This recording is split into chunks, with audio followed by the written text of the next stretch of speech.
It was midnight, and I sat across from Jackie in an otherwise empty subway. She was as pretty as always, which made all of this so much harder. I was gonna ask her out. After months of being broken up, I couldn't stand it anymore. I needed her back in my life. I gulped down a bite of my sandwich.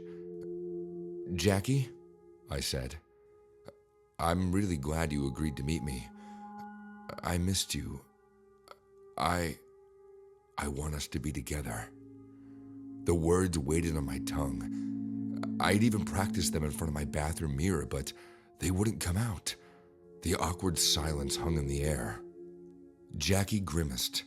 She knew what I wanted to say, and once again, I disappointed her. This was how our relationship ended in the first place. She wanted a man who was strong and assertive. I tried, of course, but I was always second-guessing myself. Even now, when I knew that she wanted me to ask her out again, the words just wouldn't form in my mouth. I lost all nerve, looking down at the half-finished sandwich in front of me. Then, an awful scream erupted through the restaurant. Ah! It came from the back of the kitchen, behind the metal door. It was loud, desperate, and horrible. I looked at Jackie, who was as shocked as I was. I started. But what was I gonna say? What could I say? "John," she said, "do something." I pulled out my phone and called 911. As I talked with the dispatcher and explained the situation, Jackie stared at me. She was not happy. I clicked off the phone. "They'll be here in 5 more minutes," I told Jackie. "But what if—" she started. Then, with a gulp, she pushed herself out of the chair and ran past the counter into the kitchen. I tried to stop her, but she was already gone. I stayed at the table and waited, but the entire restaurant was completely silent. It felt unnatural, like a tomb. My pulse raced. Why did Jackie go back there alone? Was she okay? Was she hurt? After a full minute of waiting, I couldn't stand the uncertainty of the silence. I jumped up and raced into the back of the kitchen. I didn't have a plan, and my brain was too frantic to think of anything. But I pushed through the swinging metal door, and instantly, I tripped over something big and soft. I didn't fall, instead grabbing onto a shelf of bread to steady myself. There, right at my feet, was the worker who had made our sandwiches. His body was stretched flat on the ground. His head was turned at an unnatural angle. "Oh God," I muttered. The man was dead. I looked up and saw Jackie cowering in the far corner. Standing over her was a large man in a ski mask. He held a knife inches away from her face, and she sobbed silently. This was my moment to act. This was what Jackie had always wanted me to do. She wanted me to man up. I jumped over the body and ran straight towards the masked man. He spun to face me, but he didn't have enough time to swing the knife. I collided with him, knocking us both forward. We skidded across the floor. I didn't see where the knife went.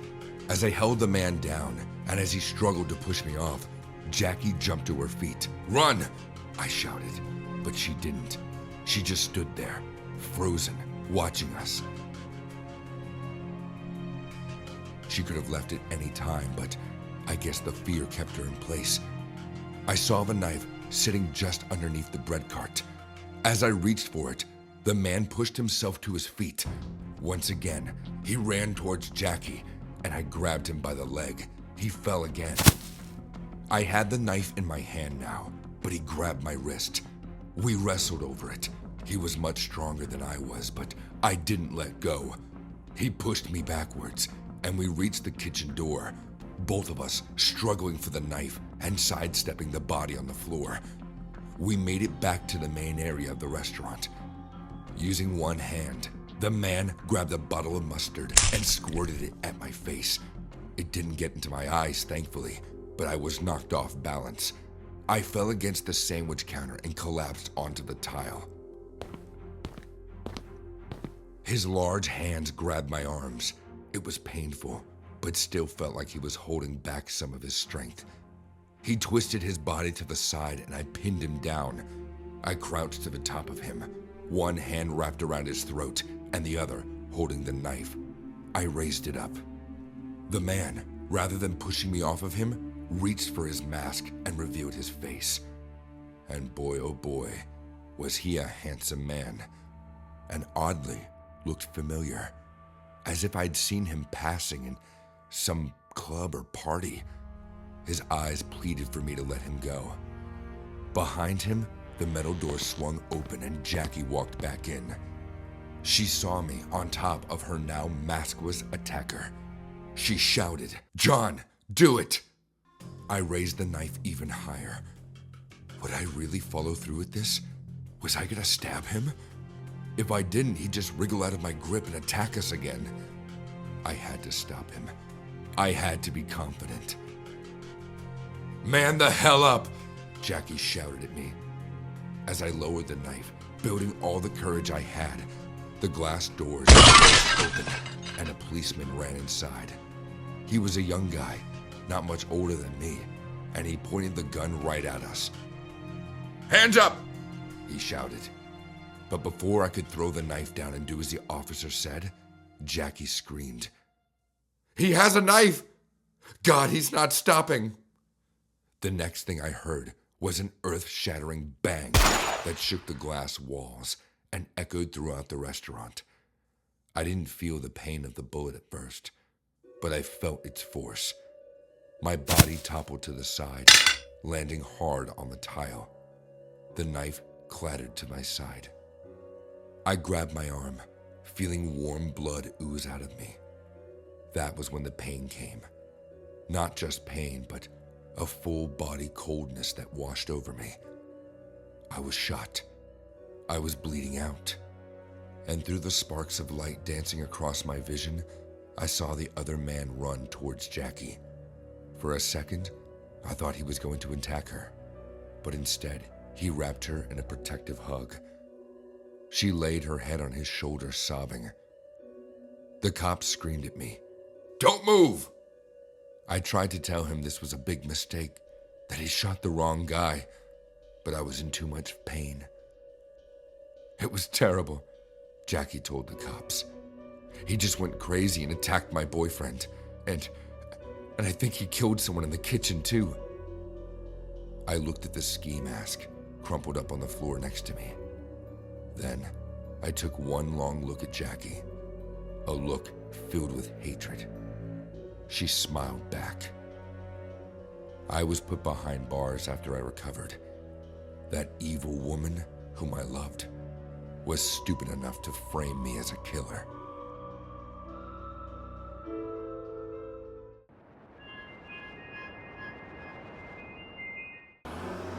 It all started when we got a new worker. We were a smaller branch of Subway on the corner of a busy junction, so we were often visited by businessmen and women heading to work and passing by on their lunch break. As such, we were often quite busy on the weekdays and needed a new sandwich artist to cope with the demand. At first, he seemed pretty normal. He hadn't had much experience in the catering industry, but he showed promising skill and a good work ethic, and passed through the interview stages with flying colors. Although he was on the quieter side, he got along with us pretty well. The trouble began a few weeks after he started working. The first incident was only a minor thing. He messed up an order, which happened to the best of us. I fixed the order with an additional coupon to appease the customer and told him not to sweat it. Then, I started getting reports of rude and unprofessional behavior. I never noticed anything myself, but maybe I was just so busy with my own orders that I didn't pay too much attention to what he was doing. "I don't like that boy's attitude," a woman told me one day, while Xavier, the new employee, was on his break. "Very rude." I apologized to her, promising that I would speak to him about it, which seemed to satisfy her enough that she left without making any formal complaint. I wondered if he was having a bad day or something, but Maybe I'll keep a closer eye on him throughout the afternoon shift. Like the woman said, his attitude was less than desirable. He spoke with a slurriness more befitting of a teenage boy than a professional worker, and the sandwiches he was making were sloppy and unprofessional. I told him that he could take another break while I handled the rest of them now that the queue was dying down. He stomped off into the back without another word. With the help of my other coworker, Melissa, we served the rest of the customers until there was a lull, giving us a chance to take a breather. "Wonder what's up with him," Melissa said with a glance through the window of the staff room. "He's been like that all week." I shrugged, wondering if I should speak to him. I didn't want to overexert my authority, but his attitude was affecting our customer service standards, which wouldn't go down well with the higher-ups. "I don't know, I'm sure he's just feeling low about something. I'll talk to him," I told her. But I never did. I couldn't bring myself to approach him about it until a few days later, when things began to get worse. I worked at Subway for almost 6 years, but I'd never experienced anything like what happened next. I was working on a sandwich order to go when a customer inside the restaurant uttered a horrific shriek, standing up so suddenly that her chair went flying back. Silence fell heavily over the rest of the patrons as we all faced her, and I felt the unusual fluttering of anxiety in my stomach whenever something bad was going to happen. "There's a nail in my sandwich," she finally managed to say, her voice thick with disgust. "A dirty fingernail." This didn't immediately make sense to me. Everyone who worked at the front of the shop wore gloves while working, so there was no possibility of a nail breaking off and falling into the food. Even the kitchen workers in the back wore gloves, and our hygiene standards were incredibly high. Melissa was the one who managed to get a handle on the situation first, replacing the woman's sandwich and getting a fresh one, and offering her a coupon for a free meal. The woman's outburst already caused a ripple effect with the customers, and we saw some of them leaving. Once the situation had settled down somewhat, I took a look at the woman's discarded meal and confirmed that there was indeed a fingernail inside the sandwich. When I asked Melissa if she knew who made it, she immediately pointed to Xavier, who was watching it all with an amused smile on his face. "Xavier, can I speak to you for a moment?"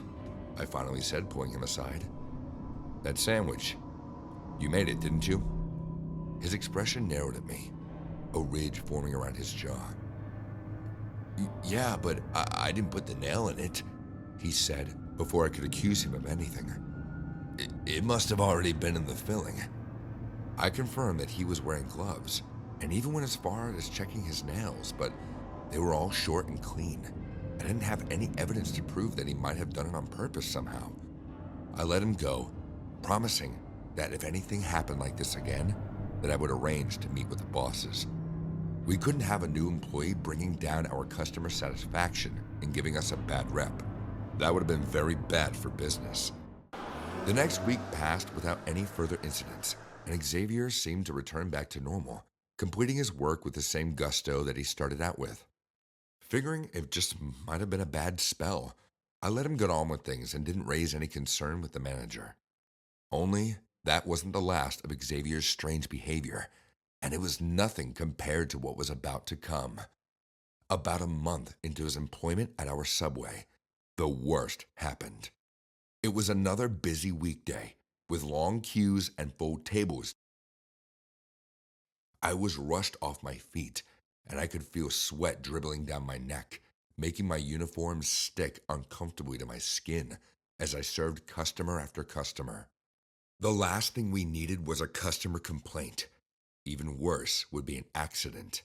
But that's what happened. A single scream was enough to slice through the murmurs of voices and completely silence the restaurant. Everyone froze, turning around. The scream gave way to another, and soon the clamor returned with gusto, voices overlapping in increased panic. "Oh my God! What the hell? Somebody help! Call an ambulance!" I dropped what I was doing and rushed out from behind the counter to see what was happening. A man was on his knees and in the middle of the restaurant, coughing up thick globs of blood into his hands. A woman, presumably his wife, was crouched by his side, screaming for someone to call for help. I rushed over to the couple, asking what happened, and the woman pointed to the sandwich sitting half-eaten on the table, blood splattered across the bread. There was glass in there. She half sobbed, half screeched. Someone was trying to kill my husband. Almost instinctively, my gaze turned to Xavier, who stood at the back of the crowd as a dark smile danced along his lips. Anger and horror bubbled inside my chest as I told someone to call the police, because I already knew this was no accident. Xavier had done it on purpose. It was only later that I found out what happened after we'd evacuated the restaurant. The man managed to make it to the hospital in time, but not without suffering serious internal bleeding. Xavier was arrested on the spot and charged with inflicting grievous bodily harm and possibly attempted murder. I will never know what was going on through that boy's head, but whatever he decided to put broken glass into the man's sandwich, I don't even think I want to know.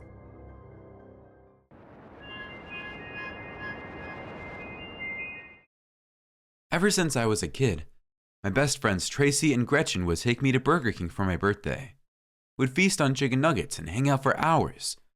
The first year this started, back when we were still in elementary school, I insisted that I wore that little paper crown the whole time. I'm 26 now, and they still insist that I wear that stupid crown. It's an extremely embarrassing tradition, but I love it. This last year, though, had been a little tough on our friendship. Tracy had started dating a guy online, and I did not approve. She got angry at me, while Gretchen decided to side with her. After that, they both started to pull away from me. It was so stupid, and even though I apologized for not being more supportive, it wasn't enough. It's been tough, but I figured that a Burger King celebration would be a good way to get this friendship back on track. After all, Tracy and Gretchen had been my friends since kindergarten. I'd die for them. I got to the restaurant first, 6 o'clock like we'd agreed on. By 6:15, they still hadn't shown up or answered my calls, so I decided to order our nuggets and put on the stupid crown myself. Usually, it was a whole big ceremony with Tracy placing the crown on my head like some royal coronation. This year, I just did it myself and felt like a real idiot. By 6:30, they still hadn't shown up, and I was starting to get nervous. I called Gretchen 5 times because she's always the person more likely to answer her phone, but it just went to voice message. The lady at the counter asked if everything was okay. She could probably tell how embarrassed I felt. I told her that my friends were running late. Everything was fine. But as I talked to her, I noticed that her eyes were darting towards the glass door. Some commotion was happening in the parking lot. I glanced out the window and recognized Tracy's car parked right outside. Its headlights were on and its doors were open, but no one was there. Right away, I knew that something was very wrong. I very quickly raced out of the restaurants, but when I got to Tracy's car, I didn't see anyone inside. I looked in the open door and saw her purse was still in the driver's seat. Her phone was there too. I knew she'd never just leave her stuff like that. A chill ran down my spine. My friends were in trouble. I looked all around the parking lot, but no one else was there. It was getting dark out, but the street light hadn't switched on yet. The whole lot was covered in darkness. "Tracy?" I called. "Gretchen?" No answer. I strained to hear any noise, but everything was silent aside from the buzzing fluorescent lights of the restaurants. Then I heard it. A single groan. It came from the dumpsters behind the restaurant. I wanted to call out again, but I knew that if they were in trouble, then it would be better if I approached quietly. I walked across the parking lot, struggling to breathe normally. Panic flared up inside me, and I could feel my pulse throb. I turned the corner and saw a dark figure crouched behind the dumpster. He was large, dressed in black, and he held something long and sharp in his hand. What was going on? I tried to approach as quietly as possible, but a tin can rattled under my foot, and the crouching figure turned to look right at me. It was a man, And even though his face was in shadow, I could still see the pure hate in his eyes. "This isn't any of your business," he told me. "Go away." That's when I heard another groan, or a whimper, some sort of panic noise coming from behind the dumpster. I knew it had to be Tracy. I should have run away. I didn't have anything to defend myself, but I knew my friend was in danger, so I couldn't back down. "No," I told the man, and kept walking towards him. He stood, revealing the object in his hand, a pocket knife already glistening with blood. "Okay then," the man said. "The more the merrier." And he ran towards me. I stood there, terrified and frozen as he dove at me. I'd never been in a fight before. I had no idea what to do. But as he jumped towards me, it was like my animal instincts kicked in. I dove to the side, pressing my body against the concrete wall as he narrowly missed me. He spun around, knife held high, and I grabbed his arm. He was screaming with pure anger. He didn't sound human. I didn't let go. He slashed his knife through the air, but I held onto his arm with an iron grip. The blade came so close to my face. I could hear it swiping through the air. I could see its blood-soaked metal glinting in the light. He was so much stronger than me, and the knife just kept coming closer and closer until I lost my strength and fell backwards. He fell too, right on top of me. We both grunted as we hit the hard asphalt. I waited, lying under the killer, expecting the pain of the knife to start leaking through my body. But there was no pain, and the man didn't move. I pushed him off me, and he just rolled to the side. In total shock, I realized that his own knife had skewered him right in the stomach as he fell. Its handle jutted out of him, and dark blood oozed out. Against all odds, I'd stopped him with his own weapon. I stood over his body, waiting for him to move. He didn't, aside from a single final twitch. He was dead. I studied his face, trying to see if I recognized him at all. His face seemed strangely familiar, but I didn't know why.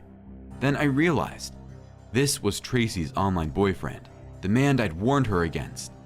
I'd only seen his profile picture, but this was definitely him. Oh God. Another groan came from the side of the dumpsters, so I ran over. There on the ground, Tracy was lying in the shadow. She'd been cut, and her breathing was ragged. You saved me," she said. Before I could answer, I heard more footsteps coming behind me. I spun around, worried that the killer had come back, but instead I saw Gretchen. "Sorry I'm late," she said. "What are you guys—" Then she saw the bloody mess. "What happened?" "The birthday girl saved me," Tracy said. "She's my queen." I reached up to my head, realizing that in all the fighting, my crown had stayed on. I pulled out my phone and called an ambulance. I'd never felt like more of a hero.